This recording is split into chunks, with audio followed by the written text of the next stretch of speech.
Minsan na, pagkagising na nga ng tao, ito, pagkagising na lang ng tao, wala pang ngumog-ngumog. Alam nyo unang hinahanap? Cellphone. Ano na kaya FB ko? Ano na kaya status ng IG ko? Ang unang hinahanap, ang ano, hindi dapat ang unang hanapin ang Panginoon at magpasalamat. Bakit po maraming natutulog, hindi na ako nagigising? Life is a blessing. Payag kayo? Psalms chapter 3, 7. Ako'y natulog at ako'y nagising sapagkat inaalalayan ako ng Panginoon. Ang dahilan po kung bakit tayo nagigising, Diyos. Diyos po gumigising sa atin. Alam niyo, pag natulog ka na unconscious, yung 7 senses mo, hindi umiiral. Yung sense of taste, hindi umiiral. Sense of hearing, hindi umiiral. Tulog ka eh. Tama? Tinuturo yan sa science. At kahit ako sa medicine. Wala kang pakiramdam pag tulog ka. Lalo na kung ikaw ay malalim matulog, deep sleep ka. Yung mga senses mo yan, di gumagana. Kaya, bawat umaga na mumulat po yung mata natin, blessing yan galing sa Diyos. Regalo ng buhay na dapat ipagpasalamat. Eh kasi karamihan ng tao, hinahanap cellphone ko. Baka may nag-PM sa akin. Ilan na ba yung views ko sa reels ko? Ganun. Yung kagad yung naiisip. Diba? Tuloy ko lang po yung pagbasa. Colossians chapter 3 verse 2. Ilagak ninyo ang inyong pag-iisip sa mga bagay na nasa itaas, huwag sa mga bagay na nasa ibabaw ng lupa. Kasi po lahat na natin dito, temporary lang. Halimbawa, ayun po yung nangyari po sa California wildfire. Tama. Ang lalaki ng halaga ng mga mansyon na sulod dyan sa Beverly Hills. Yung iba worth 80 million US dollar. Yung iba po worth 100 million US dollar.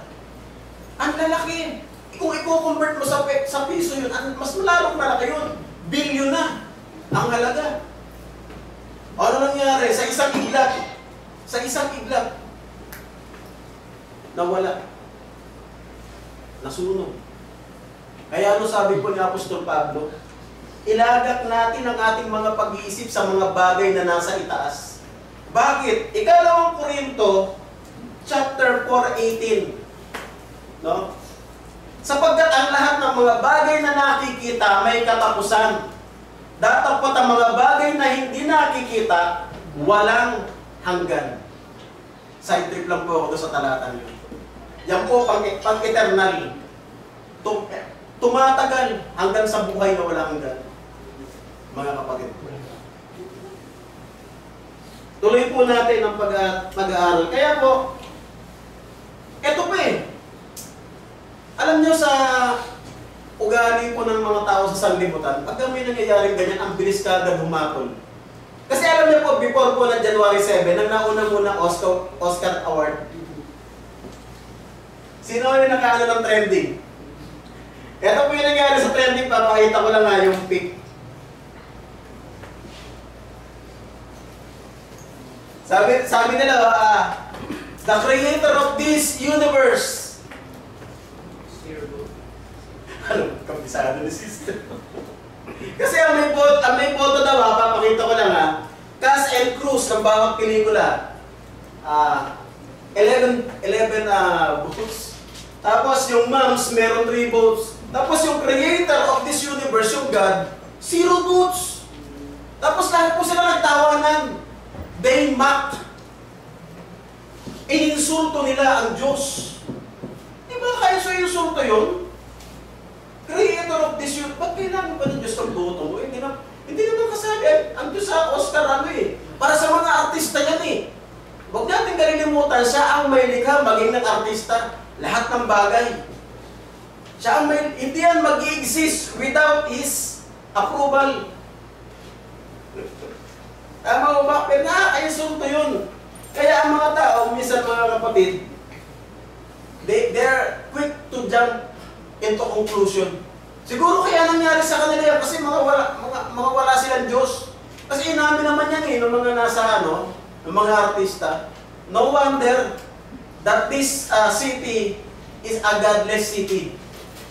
Tama na sila. Naniniwala. Kasi ang dinodyos nila, sarili nila eh. Sila Mel Gibson, sila ano. Ako yung Diyos, ako yung sikat eh. I am God. Powerful. Kami yung pain. Parang naalala ko yung sinabi ng Beatles. We are more famous than Jesus Christ. Ayun, na nangyari sa kanila, bagsak. Pagkasabi nila noon, nag-iwahiwalay sila. Kanya-kanya, nag-solo. Nag-solo si John Lennon, nag-solo rin si Paul McCartney. Wasak yung grupo nila. Diba? Lahat ng nanglalapas tayo sa Diyos. Ganun ang nangyayari. Hindi ka pwede magmalaki sa Diyos eh. Kaya ka nandyan dahil siyang gumawa sa'yo. Ano mang meron ka, ano mang nasa iyo, tinanggap mo lang sa Diyos. 4:7 ang unang Korinto. Anong nasa iyo, hindi mo tinanggap. Ibig sabihin, lahat ng nasa akin, tinanggap lang natin. Tama? Pati nga ako yung oxygen, libre yan, galing sa Diyos. Kasi pag nasa ospital ka na, yung oxygen may bayad na. Payag kayo? Totoo, di ba? May bayad na yun. Pag naubos mo yung isang tangkay, bibili ka na naman. Ito, libre. Yung oxygen. Tuloy po natin mga kapatid. Because some people or more of human beings are quick to judge, to jump into conclusion na kaya nangyari sa kanila. Kasi masasamang tao yan eh. Kaya kayo. O dahil natural disaster siya. Parang bagyo. Alam niyo, ang Pilipinas dahil meron tayong dati 7,100 island eh. Napapalibutan tayo ng anyong tubig eh. At alam niyo naman, ang mga bagyo, mas lumalakas daw pag nasa tubig muna. Kaya yun ang pag-aaral ng mga ano eh. Siyempre, pag nag-landfall na yan, galing muna sa tubig, mas lalong lumalakas. Kaya kapag nag-landfall yan, grabe, ang lakas yan. Marami yung namamatay. Example. Ganyan din ang nangyari sa Brazil. Festival nila. Opo. Oo nga, naalala. Minak nila si God na hila-hila nila si Jesus Christ tapos andun yung sign ng demons. O in after mga ilang days, binahas. Yun yung nangyari doon. Meron silang festival na ang pinopromote nila si Satan. Satan, yeah. That was nung latter years, yung mga nakaraan. Yun ang nangyari sa kanila. Kaya, eto nga po, kaya napaganda ng topic na to, para ko na-inlove doon sa topic na to. Kasi most of the people jump into conclusion. Kaya nangyari sa kanila, dapat lang deserve nila. Hindi, meron kasi karamihan gano'n eh. Lalo yung nagte-trending sa FB, sa TikTok. Nagtawanan sila, kaya naman pagtawa lang. Sabi ng mga nagko-comments. Only God knows. Sa inyong palagay, mga kapatid. Only God knows. Pero ito po ang sabi po, there is a time for everything. Kagaya nga po ng judgment. In Ecclesiastes chapter 3 verse 1, sa bawat bagay ay may kapanahunan. Maging yung first passage na aking binasa, darating ang panahon, lilipulin ng Diyos ng matinding apoy at pupugnawin ang mga gawang nasa lupa at ang mga gawang nasa langit, maging ang lahat ng elemento sa matinding apoy. So, there is a time for everything, including yung paghatol, yung judgment. Kaya nga po, habang wala pa yung judgment, gusto mo magpakasama. Go on. Gusto mo magpaka-loko-loko? Prevail. Ibet prevail, di ba? Prevail. Yes. Kasi yun ang pinagkaloob ng Diyos sa atin eh. Yung freedom to choose. Free will to choose. Pero wag mong kalilimutan, Ecclesiastes chapter 12:14, lahat ng bagay dadali ng Diyos sa paghatol, maging ang kubling bagay na ikaw lang ang nakakaalam. Sabi sa 2 Corinto chapter 5 verse 10, bawat isa sa atin tatayo sa hukuman ni Kristo upang tumanggap ng hatol o mga gawang ginawa niya. So wala akong makakaligtas doon. Walang exempted, mga kapatid ko. Kaya nga ang Diyos napakabuti kung ba't hindi niya pa agad ginagawa yung judgment.